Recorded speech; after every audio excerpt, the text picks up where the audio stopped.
Morning, folks. Christopher here with the daily Bible reading. Today I am on 1 Corinthians 7. So let's get to it. Now, concerning the matters about which you wrote, it is good for a man not to have sexual relations with a woman. But because of the temptation to sexual immorality, each man should have his own wife, and each woman her own husband. The husband should give to his wife her conjugal rights, and likewise the wife to her husband. For the wife does not have authority over her own body, but the husband does. And likewise, the husband does not have authority over his own body, but the wife does. Do not deprive one another, except perhaps by agreement for a limited time, that you may devote yourselves to prayer, but then come together again, so that Satan may not tempt you because of your lack of self-control. Now, as a concession, not a command, I say this. I wish that all were as I myself am, but each has his own gift from God, one of a kind and one of another. To the unmarried and the widows I say that it is good for them to remain single, as I am. But if they cannot exercise self-control, they should marry. For it is better to marry than to burn with passion. And to the married I give this charge, not I, but the Lord. The wife should not separate from her husband, but if she does, she should remain unmarried or else be reconciled to her husband, and the husband should not divorce his wife. To the rest I say, I, not the Lord, that if any brother has a wife who is an unbeliever, and she consents to live with him, he should not divorce her. If any woman has a husband who is an unbeliever, and he consents to live with her, she should not divorce him. For the unbelieving husband is made holy because of his wife, and the unbelieving wife is made holy because of her husband. Otherwise your children would be unclean, but as it is, they are holy. But if the unbelieving partner separates, let it be so. In such cases, the brother or sister is not enslaved. God has called you to peace. For how do you know, wife, whether you will save your husband? Or how do you know, husband, whether you will save your wife? Only let each person lead the life that the Lord has assigned to him and to which God has called him. This is my rule in all the churches. Was anyone at the time of his call already circumcised? Let him not seek to remove the marks of circumcision. Was anyone at the time of his call uncircumcised? Let him not seek circumcision.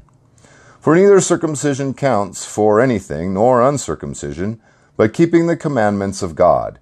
Each one should remain in the condition in which he was called. Were you a bondservant when called? Do not be concerned about it. But if you gain your freedom, avail yourself of the opportunity. For he who was called in the Lord as a bondservant is a freedom of the Lord. Likewise, he who was free when called is a bondservant of Christ. You were bought with a price. Do not become bondservants of men. So, brothers, in whatever condition each was called, there let him remain with God. Now, concerning the betrothed, I have no command from the Lord, but I give my judgment as one who by the Lord's mercy is trustworthy.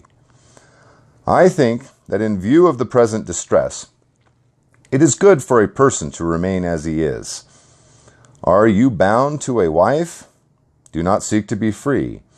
Are you free from a wife? Do not seek a wife. But if you do marry, you have not sinned. And if a betrothed woman marries, she has not sinned. Yet those who marry will have worldly troubles, and I would spare you that. This is what I mean, brothers. The appointed time has grown very short. From now on, let those who have wives live as though they had none, and those who mourn as though they were not mourning, and those who rejoice as though they were not rejoicing, and those who buy as though they had no goods, and those who deal with the world as though they had no dealings with it. For the present form of this world is passing away. I want you to be free from the anxieties. The unmarried man is anxious about the things of the Lord, how to please the Lord. But the married man is anxious about worldly things, how to please his wife. and his interests are divided. And the unmarried or betrothed woman is anxious about the things of the Lord, how to be holy in body and spirit. But the married woman is anxious about worldly things, how to please her husband. I say this for your own benefit, not to lay any restraint upon you, but to promote good order and to secure your undivided devotion to the Lord. If anyone thinks that he is not behaving properly towards his betrothed, if his passions are strong, and it has to be, let him do as he wishes. Let them marry. It is no sin. But whoever is firmly established in his heart, being under no necessity, but having his desires under control, and has determined that in his heart to keep her as his betrothed, he will do well. So then, he who marries his betrothed does well, and he who refrains from marriage will do even better. A wife is bound to her husband as long as he lives, but if her husband dies, she is free to be married to whom she wishes, only in the Lord. Yet, in my judgment, she is happier if she remains as she is, and I think that I, too, have the Spirit of God. So, this is the living Word, inspired by God, written by men, but it's God that does the work.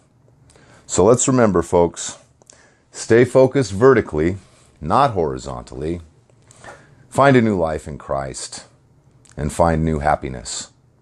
Have an awesome Monday. God bless you.